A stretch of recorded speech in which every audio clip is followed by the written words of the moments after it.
Hello friends. Today we would be discussing with the topic of shares under these slides. In fact, in our previous discussion, we have discussed with what a prospectus is, why a prospectus is issued, and how the company would benefit from the issuance of those prospectus.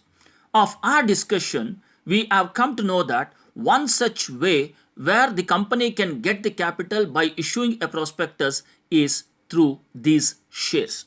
So, shares forms a primary and fundamental part in respect of any company business concern, and almost whether private or public, these company would proceed to issue shares so as to bring the capital for the company in order to achieve their business or the object of company.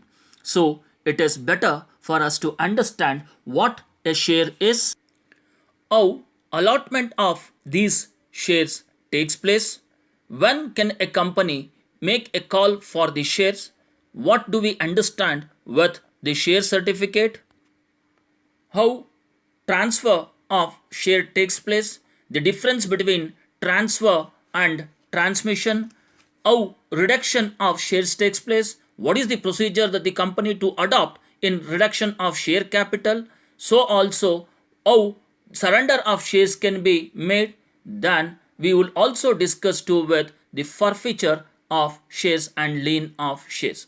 A part of which we shall also be discussing too with the dividends which are going to be payable on these of shares. So in our continuing discussion, we would be touching in all these areas as with respect to the procedure that is being adopted by a company in respect of issuance of shares by the company. See, there are various ways in which the capital can be brought into the company. That is, by issuance of shares or debentures, or by asking an investment by any persons through the issuance of bond, or by financing out from any financial institution, etc. Of all those such cases, the primary source through which the company can always assure to bring the capital to the company is the shares. That is, when one bulk of capital of a company, when it is divided into indivisible units, and that indivisible units are fixed into a certain amount, then these units are called to be as a shares in a company. So what we understand here is that if the capital that what a company gets through the public or from that of their members, when it is divided into number of units or to an ascertained sum of money, and if it is being distributed among the members of a company, then the capital what is being brought by the members or invested by the members into the company is said to be called as the shares of the company.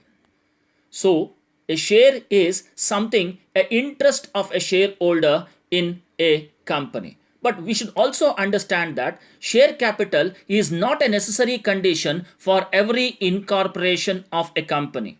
In fact, where the company feels it necessary to bring the capital by way of issuance of shares, then they should make a provision in MOA, that is Memorandum of Association, and that MOA should state the capital which they can bring from the public or through their members by the issuance of shares from the company.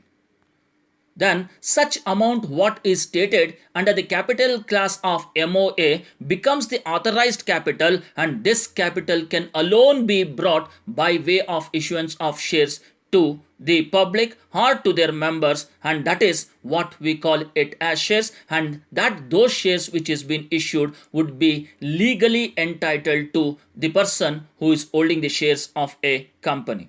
The next comes is we shall understand what the definition says with this.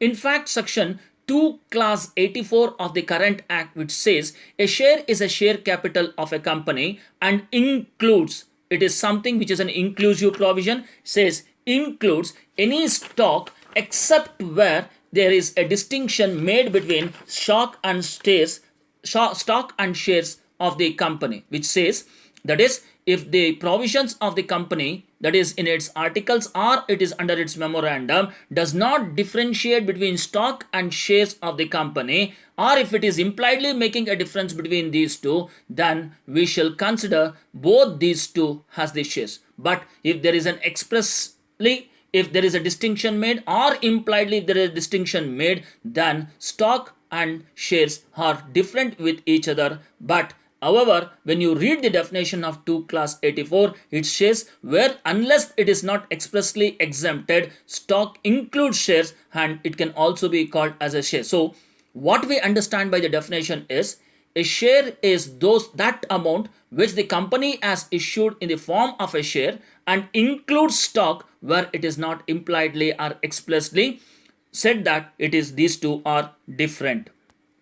However, in case that is CIT versus Standard Vacuum Oil Company Limited, the Supreme Court opined like this or observed like this: shares are that which carries with certain rights and liabilities while the company is going in concern or while the company is winding up, which means to say that the Supreme Court make its observation saying that shares are something which carries a bundle of rights and obligation from that of its holders, that is the holder can exercise the right during the company carrying upon its business or even during the winding up of company. So do we understand that shares does not only mean to represent an interest of a shareholder or in a company, but also it says it carries certain rights and liabilities while the company is in going concern or even at the time of its winding up. So the very definition says that share is a capital and also this capital would provide a right and interest to a shareholder and also gives a right to exercise his part of his obligation in respect of the capital what is holding in the company. The next part that we should also know is what is the nature of these shares, or even it includes debentures. So nature of shares and debentures has that is specified under section 44. The first thing that what we should understand here is that what is this shares and how is it looked upon with. Friends, shares, as I then said, is not merely a sum of money which is being made by the investor or a shareholder in a company. That is, when the shareholders makes his interest in a company, his investment in the company, it carries certain interest on the part of a shareholder in a company. That is, it could be for the purpose of imposing the liability at the first place, or at the second place, it could also say that the interest what a shareholder holds in a company. So primarily we can say that though it represents in the form of money by the investor into the company, but it also shows that a person by making his investment, he agrees to the liability. On the other hand, he also agrees to that of the interest that what he holds in the company or exercise the right of his interest what he holds in the company. The second nature or the character that which we could also see is shares are always a choose in action, which means the shares implies only to some person, that those persons who are entitled to exercise their right, and that right what they can exercise is something which a right of action is provided, and that right of action should always have a distinction with the right of possession. Why I say this term is that we understand that a person merely holding a possession of that shares would not get a right as to the shares that what is in its possession. So the exercise of right by the shareholder can only be made when such person he is being registered as a shareholder in the list of registry of shares. Otherwise, he cannot exercise a right. For example, if I sell my shares to somebody, to some X, and if that X holds is the share, though he might be an actual owner after the purchase, but until and unless his name is entered in the registry of books of the shares holders, you cannot consider the person as a shareholder, and the company does not recognize us as shares in the name of a person who has purchased with. So that is the reason why we call shares are something a choose in action. The third one is shares can also be regarded as a goods. But what kind of goods? Is it the goods as what we see in case of a property which is defined under Sale of Goods Act, or the property which is defined under the Transfer of Property Act? But it is not that goods what is defined either under section 2 class 7 of the Sale of Goods Act, or the property what is been defined under section 3 of the Transfer of Property Act. But it says that shares are entirely a different kind of movable property, and it is transferable only in the manner as prescribed or provided under the Articles of Association. In fact, let me take to a case here in Vishwanath versus East India Distilleries Company. The court observed saying this: a share is undoubtedly a movable property, but not a movable property like as cloth, bag, wheat, etc.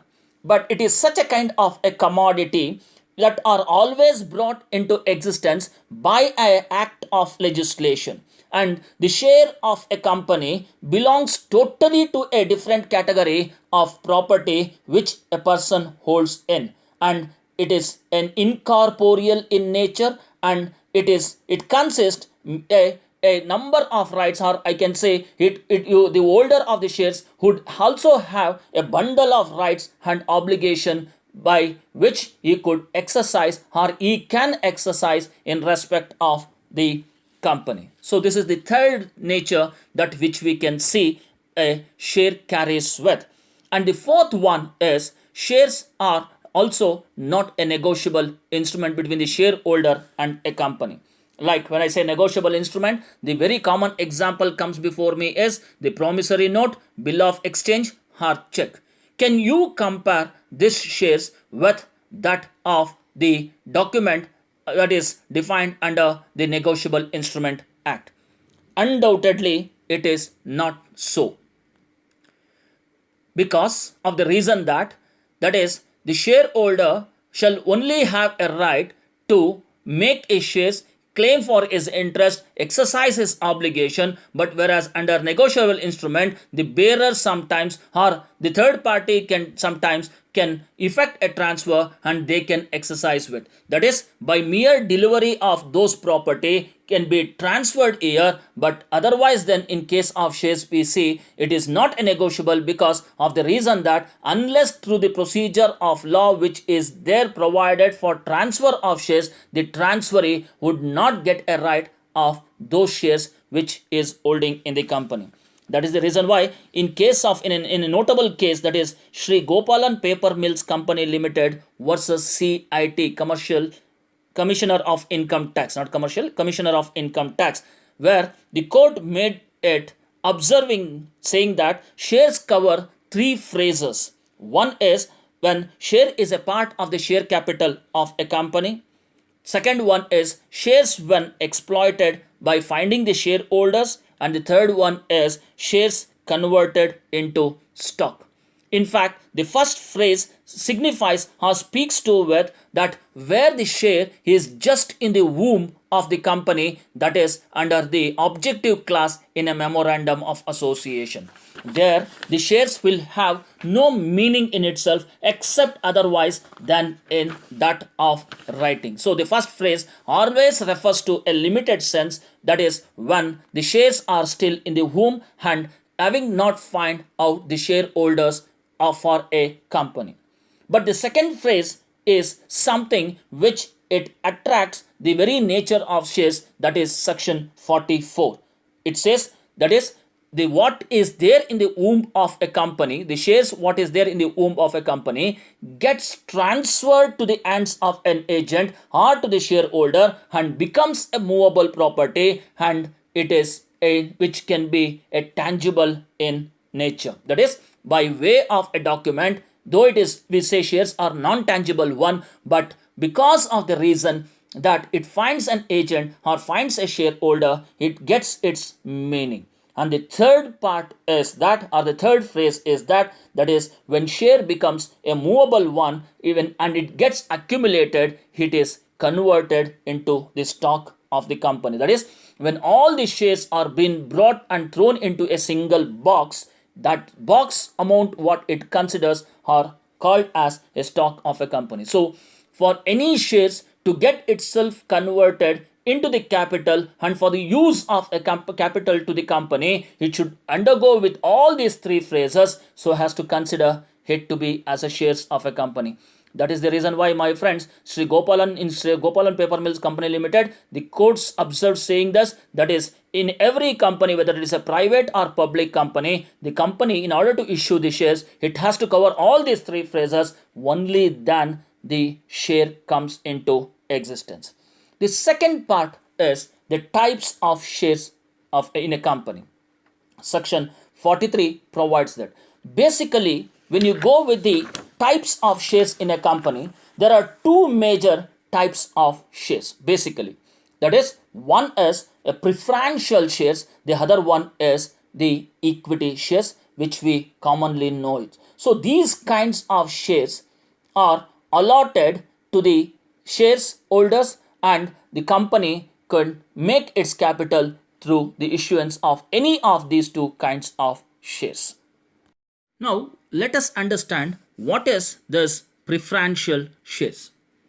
In fact, section 43 of the current act says a preferential shares are those shares which is being issued by a company limited by shares, and these shares satisfy with these two characters.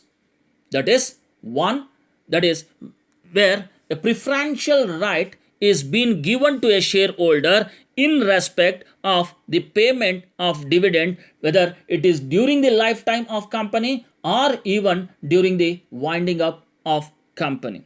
So this is one preference. Or the second preference is that they are given a preferential right even in return of capital where the company goes into a liquidation. So if these two preferences are being provided to a shareholder, then undoubtedly such shares so allotted to the person are called to be as a preferential shares holders and preferential shares. And usually, friends, we should see that these kinds of shares are allotted to the existing shareholders, members, directors, etc. That is, to the person whom they know, whom they are acquainted with, or whom which they are associated with. So to these kinds of person, the shares are going to be issued, which is of a kind of preferential shareholders. But the basic thing is that what is whether these preferential shareholders get a voting right of in a company. Of course, my friends, the holder has a right to vote in any of the resolution of a company where directly it is affecting to their right. Example, where if there is a resolution for winding up of a company, or for the payment of dividend of those shareholders, or if there is a reduction of share capital, in such cases we shall see that the preferential shareholders have a right to vote, but they have no right to vote to participate in the activities or to participate in the administrative issues of the company. So also this preferential share also are different types, or there are kinds of preferential shares. In fact, there are four kinds of preferential shares. One is cumulative preferential shares, where it can also be issued in the form of non-cumulative preferential shares. It is the second one is participating preferential shares, or it could also be in the form of non-participating preferential shares. Then the third one is convertible preferential shares. It can also be in the form of non-convertible preferential shares and redeemable preferential shares. And of course, we don't have non-redeemable preferential shares. This was been deleted long back under the Companies Act. But now the company shall be only entitled to issue a redeemable preferential shares. Let us understand what is the nature of these kinds of preferential shares. Cumulative preferential shares are those shares where the dividend goes on accumulating till it is fully paid up. That is, where if the company is unable to pay a dividend for a current year, then the arrears of such dividend is taken to the next years of dividend or is forwarded to the next year of dividend, and for this year there is a charge which has been created on that of the unpaid amount of dividend to the shareholder. Then the such shareholder shall get a right to participate in the subsequent years of profit, and he can claim for a dividend not only of the dividend of the current year but also of the unpaid amount of dividend of the previous year. So also, my friends, the company is also is liable to pay the dividend only when it has a sufficient profit available for distribution even in the subsequent year. But in between, where if the company goes into liquidation or arrears of dividends becomes payable, if the article contains an express provision, and also the articles upon which the true construction is to be looked in, and say if it says that the preferential shareholder has a clear right of claiming the dividend, only then they are entitled to. Otherwise, it is not to be called as cumulative preferential shares. On the other hand, if this nature is not recognized by the articles of association, then the issuance of a shares by the company is said to be called as non-cumulative preferential shares. In fact, these are the shares which the dividends does not goes on accumulating. That is, where if there is no profit in the current year, then such shares holders would get no dividend or get any partial dividend. They can only claim the arrears of dividend if the dividend has occurred in the subsequent year. Sorry, no arrears can be claimed here, but the dividend to the right of dividend, they are first entitled to claim the amount of dividend payable to them. So what we understand here is that one, the company's article provides for issuance of preferential shares, and if it specifically provides that the shares are going to be cumulative if no dividends are paid, then we can say that the company has a right to issue a cumulative preferential shares. If the company's articles are silent in this regard, then the company has no right to issue such cumulative preferential shares, and the shares are said to be of a non-cumulative in nature. The next comes is the participating preferential shares and non-participating preferential shares. Again, the same rule or the same principle applies with, where if the article provides for a company specifically saying that the company can issue a participating preferential shares, then such shares can be issued, where if the articles are silent, then the very nature of the shares is always in the form of non-participating preferential shares. And let us understand what is this participating preferential shares. See, this is a kind of share or a type of shares which the shareholder are not only entitled to a fixed rate of dividend but also a share in respect or a dividend in respect of the surplus profit which remains after having paid to the equity shareholder. That is, it says having paid the dividend, that is fixed amount of dividend to the shareholder, and also satisfying the equity shareholders, if any surplus profit is still left out in the company which has to be distributed, then the preferential shareholders, that is participating preferential shareholders, would get a right of having participating in that profit of a company. For example, if the company says that 20% or 40% of the profit is to be paid to the shareholders of the company, then the fixed amount of dividends is going to be paid. The remaining amount of whatever is left would be fixed, and the dividends are going to be paid to the equity shareholder. Having made out with all this, suppose say if it is 40% of profit to be distributed, then if the company comes out saying that 38% is been satisfied, still the company has 2% of profit left out in the company, then these participating preferential shareholders have a right over those profit in a company. On the other hand, a non-participating preferential shares are those shareholders who are not entitled to any surplus profit but are only entitled to the fixed rate of dividend, and they can only claim that money and not to the remaining amount which goes into. So such is called as a participating preferential shares. The third one is convertible preferential shares, which is also in the form of non-convertible preferential shares. These are the kinds of share where the shareholder is entitled to convert these shares, that is convertible preferential shares, into equity shares after certain period. Suppose say where if the company has issued these shares in the form saying that it would be a preferential shares for the period of 4 years, and if the shareholder wishes to convert, they can convert. So after the lapse of 3 years or 4 years of time, the shareholder is at a liberty to convert the preferential shares into a equity shares. On the other hand, we do also have a non-convertible preferential shares. Non-convertible preferential shares are those shares, that is, which conversion cannot take place once issued in the form of a convertible preferential shares shall remain to be as a convertible in nature forever until and unless the shares are being taken by way of reduction of share capital. So this is the third kind of share. The fourth one is redeemable preferential shares. Section 55 speaks on this. The Companies Act provides for this and says the company limited by shares may, if so authorized by the article, to issue a shares which is of redeemable in nature, then the company can issue such kind of shares. But this is subject to a condition.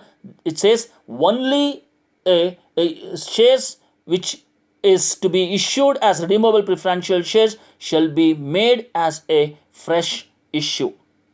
Or let me put it in this way, only fresh issue of redeemable preferential shares can be issued by a company, that is, the existing shares of a company cannot be converted into a redeemable preferential shares. So a company cannot convert any preferential shares into a redeemable preferential shares, but if it wants to do so, the proper course on the part of a company is first to bring down the reduction of share capital, then increase the capital by issuing a redeemable preferential shares. And this redeemable preferential shares is going to be redeemed by the company after the fixed date, that is, it will be taken back by the company after the fixed date with certain or after certain period during the lifetime of a company. But friends, there are certain rules where a company can reduce this or redeem back its shares. That is, one, the shares that is to be redeemed must be fully paid up. The second one is that such shares are redeemable only out of the profit and that which would be otherwise available for the payment of dividend. And the second one of this is the proceedings which is being made of a fresh issue of shares shall be for the purpose of redemption. And these two things has to be met with in respect of redeemable preferential shares. I'll repeat this. That is, where the company is going to redeem shall redeem these shares only out of the profit which is otherwise given to available to for a dividend to be paid, or proceeds with a fresh issue of shares that could be made for the purpose of redemption. That is, they should establish that they would go for a fresh issue on the redemption of this shares. So only then the redeemable preferential shares can be issued. However, the act says saying this, that no redemption shall exceed for a period of more than 20 years of term. So within the time given, the company has to go for its redemption. Failure on this, there is a penalty imposed, that is, the person who is liable for having failing to redeem back the shares or having contravened with this shall be liable with the punishment of fine of rupees 1000 rupees for every day of delay that he may carry upon with. And in any case of redemption of redeemable preferential shares, the shareholders must be notified with the with that of the redemption of shares, that is at least before 30 days, and also before 30 days of its redemption they should also file it before the register with respect to the redemption of share capital. So friends, this is how the preferential shares are going to be issued by the company, and it serves with these nature of which the preferential shares are issued. The second type of shares that we also come across and which is commonly known to everyone is the equity share. Even in equity share, we can make a difference, but there is no specific difference provided, but we can make a difference. That is, the person generally having a voting right, and the second one is those equity shareholders who is having a differential voting right, and also in a differential a right of dividend voting with subject to each condition specified therein. So the difference is only with respect to the voting right of a company. At otherwise than this, we shall consider it to be as the equity shareholders of the company. And what is this? Equity share are with reference to any company which is limited by shares, and these companies, when they issue a share which are not a preferential share, or they are given with any preferential right of enjoyment in the repayment of money or in the payment of dividend, then those shares which is issued by the company are said to be called as equity shares.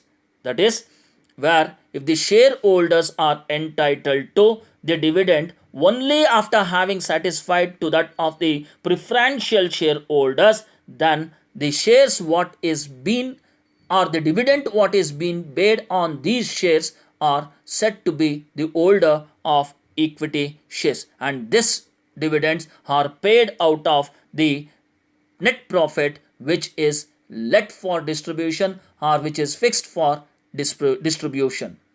The other aspect which comes to our mind is that what is the kind of shares we are supposed to take with? Whether should I go with the preferential shares or whether should I go with that of the equity shares?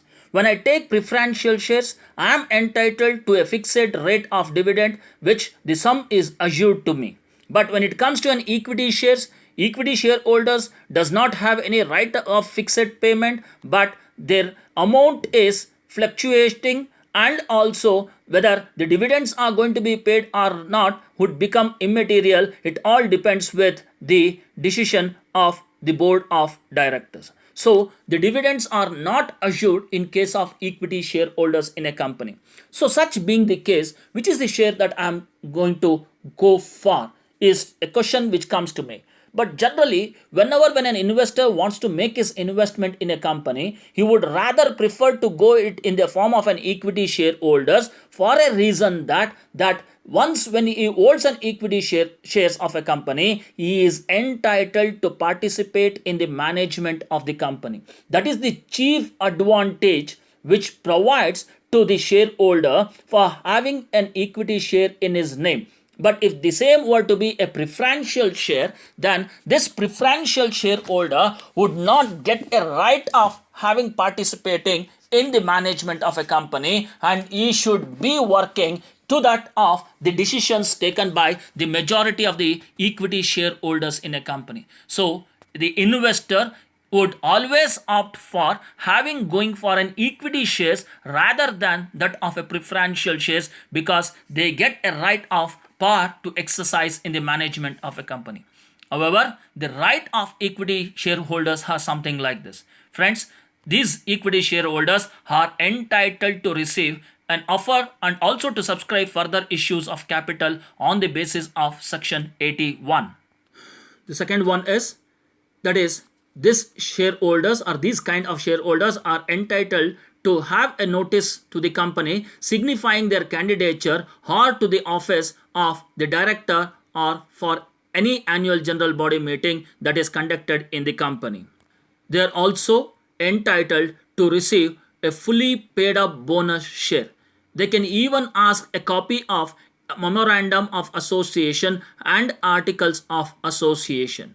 The member shall also have a right to complain as to the non-compliance of any of the provisions of the Companies Act by their members in the course of the management of a company. The members who are holding not less than 10% of the issued shares, I repeat, issued shares, has to be consented in favor of any such resolution that the company is going to take in respect of the variation of any rights. Then they can challenge such variation in right.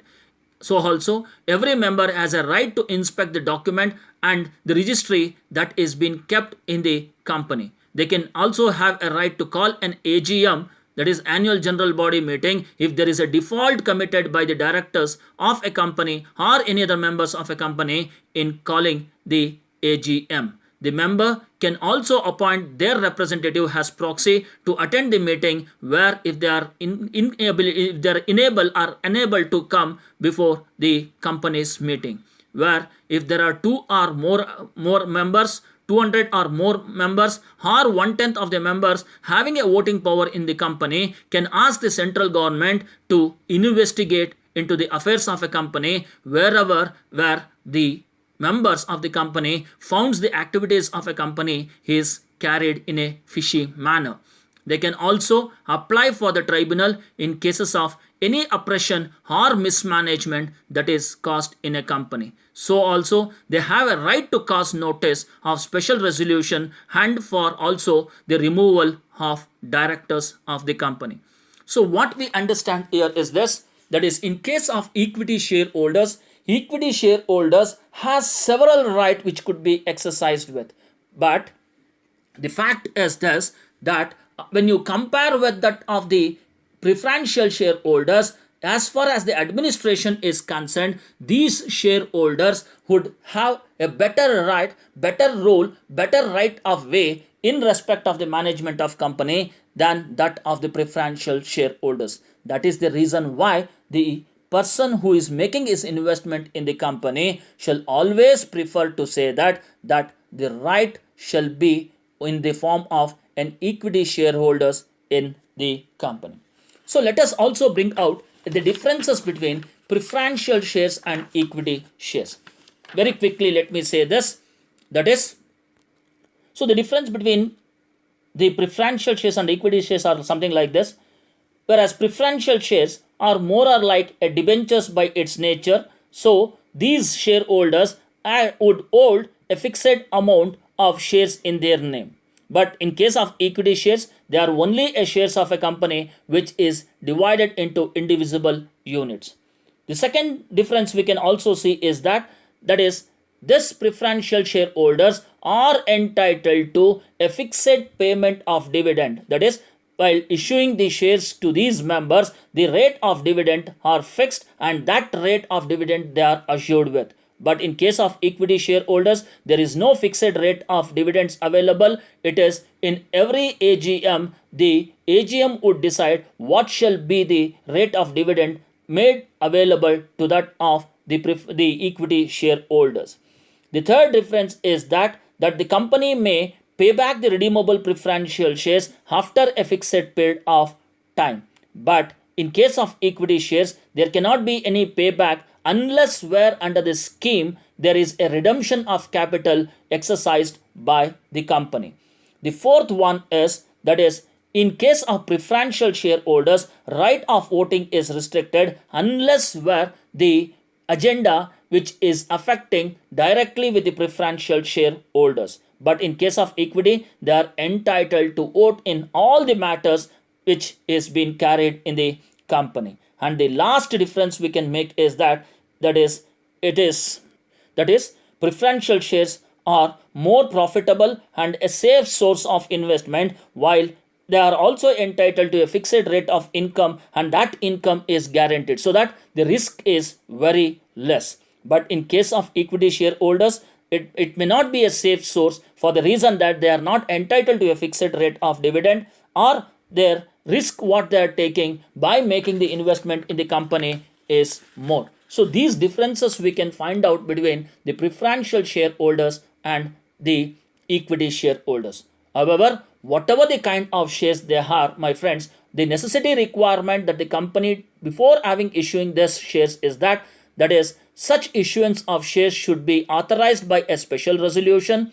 In fact, the second one is that the special this resolution passed by the company should also specify the number of shares and the current market value and the consideration payable on it, and there shall also be not less than 1 year of time it has elapsed of the previous issuance of shares, and the issuance of shares shall always be made with the regulation provided to the company under the act or that articles provide in. So only subject to these factors the issuance of shares can be issued by the company. So these are the differences that what we can make out between the issuance, that is preferential shares and equity shares, and the benefits of having holding the equity shares in the company. Apart of this, my friends, the equity share can also be issued in the form of sweat equity shares. That is, where the articles of a company provides for an issuance of sweat equity shares or is authorized to the company for issuance of sweat equity shares, then under section 54 of the act, the company can issue a sweat equity shares. In fact, this issuance of shares was recognized by the Amendment Act of 1999 to the Companies Act, and the new current act also includes the issuance of sweat equity shares. These are the kinds of shares which are issued at discount, and please we should not confuse this with that of the shares issued at discount.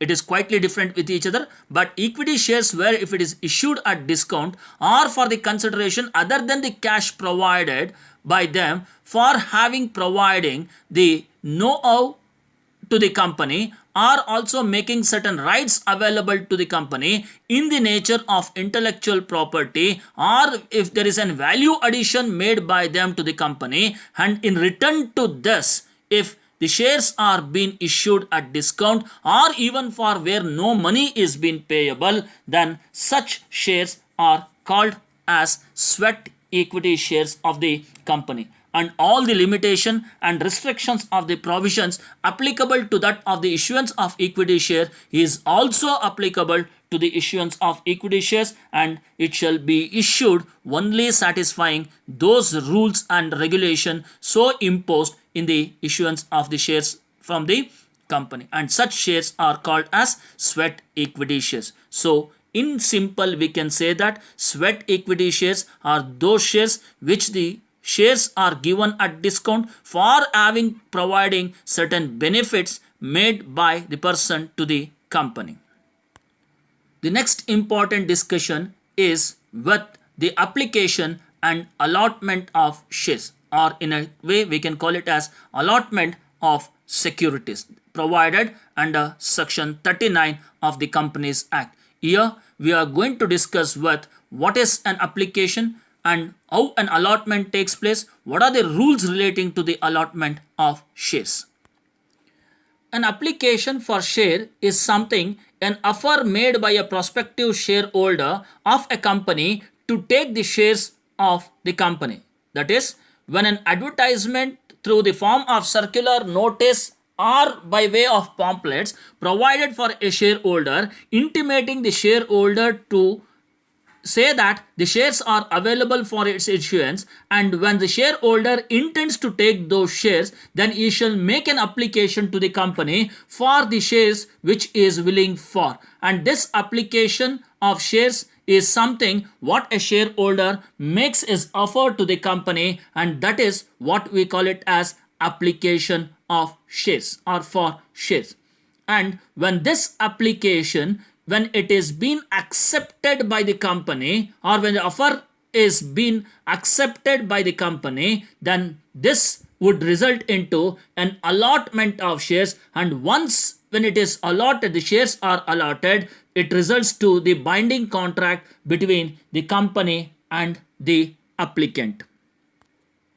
In the case of Gopal Jalan and Company versus the Calcutta Stock Exchange, the Supreme Court made its opinion as to the allotment, saying that allotment is an appropriation out of the previously appropriated capital of a company, where the company will determine with certain number of shares to the person whom it would be issuing with. Until such allotment of shares, the share does not exist, and the share comes into existence only as the result of allotment, or the real meaning of share would come only when it is an allotment of share is being made. So allotment is something which the shares that are already recognized in the objective capital class of a company is again determined by the company finding its shareholder, then that results into the allotment of shares. And here, my friends, whenever when the shares are going to be allotted, it shall comply with the two requirements, or certain principles has to be adopted while issuing an allotment of shares, and non-compliance of this would make the allotment of shares as invalid one. And these principles can be categorized broadly into two ways. One is the general principles which the company is required to follow, and the other one is the statutory provisions which has to be complied in respect of allotment of shares. The first one is the general principles. Again, under the general principles is those things where the law of contracts are applied in, that is, offer and acceptance is being looked in, and the provisions of law of contracts is applicable as to the allotment of shares. And these are like: one, it shall be made by a proper authority. And who is this proper authority? In fact, the authority is through the resolution. It says the allotment must be made only through the resolution of board of directors of the company or the committee who has been authorized to allot these shares. And this duty of allotting the shares cannot be delegated by the directors except in accordance with the articles of association. Let me read to you with the interesting case here.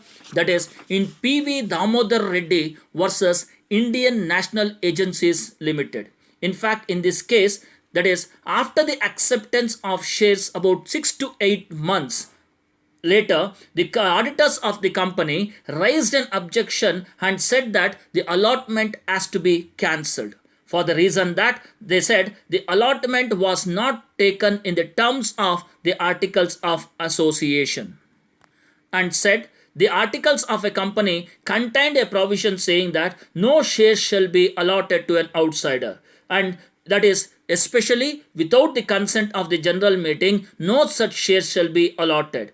And on this ground, the auditors said that as a shares was allotted without a general meeting to an outsider, then such shares so issued by the company should be cancelled. However, my friends, we should remember the case of Royal British Bank versus Tarakund, where the principle was upheld here, recognized here, and said or providing a benefit of the principle laid down in the case of Royal British Bank or Tarakund's rule. The court said that though an outsider is not entitled to the shares of a company, but an outsider shall always presume to know that the directors have obtained the permission through their general meeting, and by this reason they gave the benefit of Tarakund's rule and said that the shares are to be considered as a valid one, and the company cannot avoid with respect to the allotment of shares. The second rule is allotment shall not be contravention to any other law which is in existence, which also says this, that is when the shares are issued in the manner which has been prohibited under any other law, example like Foreign Exchange Regulation Act, or which is in terms of the Income Tax Act, then such a shares what is being issued by a company is considered to be as void. Similarly, also we can say that is where an allotment of shares so made by a company is with an improper motive or bad, then such allotment can also be struck down because of the reason of a fraudulent intention or fraudulent motive on the part of the issuance of a shareholder from the company. The third requirement is the communication. The allotment must be communicated to the person or to the public who has made an application for the purchase of shares in the company. If this communication is not being made to the shareholder or a prospective shareholder, then the issuance of share is not legally complete. So it is necessary that whenever when the shares are being afforded by a shareholder, whether the shares are allotted to the shareholder or not, has to be suitably communicated to the shareholder or prospective shareholder of a company. However, where post is a method or a way in which a communication is being made between the parties, then the provision section 4 and 5 of the Contract Act is equally applicable to these cases also. And the fourth one is that such communication so made by the company shall be within a reasonable time. That is, the allotment what has been made by a company shall be informed to the shareholder within a reasonable time or to the applicant within a reasonable time. Otherwise, if the such communication is not being made within a reasonable time, then the shareholder whom the shares are allotted is can have a right to disagree with the acceptance of the shares or also is not bound to accept the shares. But one thing we should understand here is that what is a reasonable time. In fact, under section 39 clause 1 and clause 3, though it says it should be made within reasonable time, but no time is being fixed as what would be a reasonable time. The courts have made certain yardstick in understanding what is reasonable time, and by various decisions we can understand that is reasonable time would be considered that where if the after the allotment, then within the allotment shall be made within 6 months of which the company offer or accepts the offer made by the shareholder of a company. But where if the shareholder, in spite of the unreasonable delay if caused to the share, and if he accepts to the shares what has been sent by the company, then the delay cannot be taken as a ground for his refusal of shares. The another important principle is whenever when the shares are being allotted to the shareholder or where an applicant has made his application for the shares, such shares what as an applicant made or allotment has been made shall always be absolute and unconditional in its nature. That is, where when an applicant is making an application for the shares, if there is a condition so imposed saying that unless the condition is being satisfied, he is not bound to take or he would not take the shares of a company, then such application cannot be entertained. That is, whoever who is making an applicant before the company shall be absolute, showing his intention to purchase the share of the company. Likewise, there shall also be no condition which shall be attached to the acceptance of that offer which the shares has been made by the company. That is, if the acceptance introduces to a new term, then it will be a new offer by the company and it shall not be effective unless it is been accepted by the applicant. For example, if I say saying that I would make my application or I would take the shares of 200 in the company provided you make me as the one of the director of a company. This is something which is conditional and the shares what I am making is not absolute in nature. Or I would say that I would agree to take the number of shares only on the payment of such amount of dividend is not something which it would call as an absolute and unconditional acceptance of shares in the company. And if any such condition so made, the company is not bound by the by the condition, nor the shareholder is bound by the condition. So what is necessary here is that, my friends, that is whenever when the shares are allotted by the company, it should be absolute and unconditional, and it is not necessary that the allotment must be made in accordance with some condition imposed, or which is the shares which is with certain terms of a new condition. But however, we shall say that following these two, absolute and unconditional, the shares should be allotted in the terms of what the article provides for a company in respect of allotment of shares. And the fourth principle under the general clause is that it is revocation. That is, when an offer to take the shares may be withdrawn by the applicant at any time before the communication of acceptance is complete. That is, the applicant for shares can be withdrawn his offer any time before where the offer is accepted by the company. Likewise, on the other hand, also we see the allotment can be withdrawn at any time before the communication is complete as against the company. The next is the statutory provisions which is required to be complied by the company in respect of allotment. A part of the general provisions, that is as provided under the Contract Act, there are certain statutory provisions which has to be followed, and this is in terms of the Companies Act, which prescribes the restriction regarding the allotment of shares and debentures especially by the public company. Here, my friends, the statutory provisions or application of statutory provisions can be looked in two circumstances or under two heads. One is when no offer is being made to the public. The second one is when an offer is being made to the public. As we understand that when no offer is being made to the public, the company did not have to issue a prospectus for bringing the shares of the company. But when the company is a public in nature, then the company has to issue a prospectus for the purpose of bringing the shares from the public. So there are certain procedures or rules which has to be complied in following the allotment of shares by the company. Let us speak with the first one, when no offer is being made to the public. The rules are something like this. That is, first one is in cases of first allotment of shares. As we understood that when no offer is being made to the public, that no prospectus is also required to be issued to bring the shares of the company. But only constraint here is that, my friends, before doing so, it shall file it before the register for the issuance of that, and it should be registered as per section 26.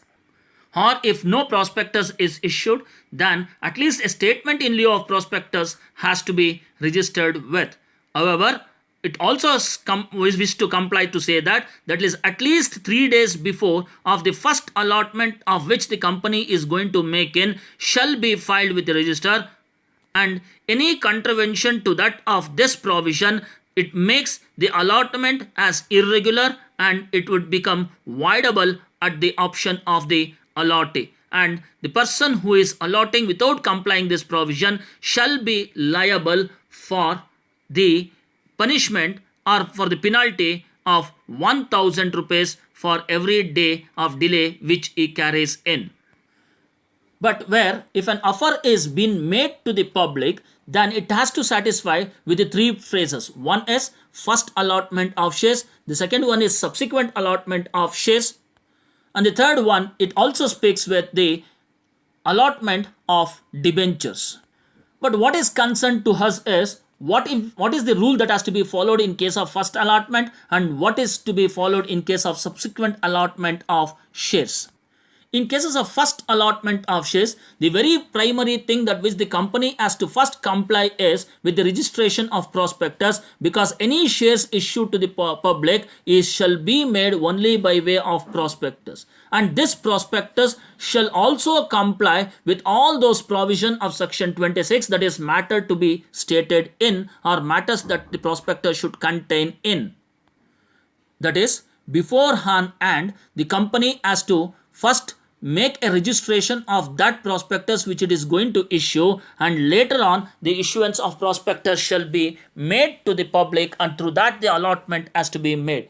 That is, every copy of the prospectus should be signed by every person who is named therein as a director or the proposed director of a company, or by an agent or by an authorized person in writing, and it shall be filed with the register before the date of publication. This is the first condition or first criteria they have to satisfy with. Then comes the application money, the second requirement, that is under section 39 class 3. This is where, my friends, the amount what is payable on the application money by each shareholder shall not be less than 5% of the nominal value of the amount of shares.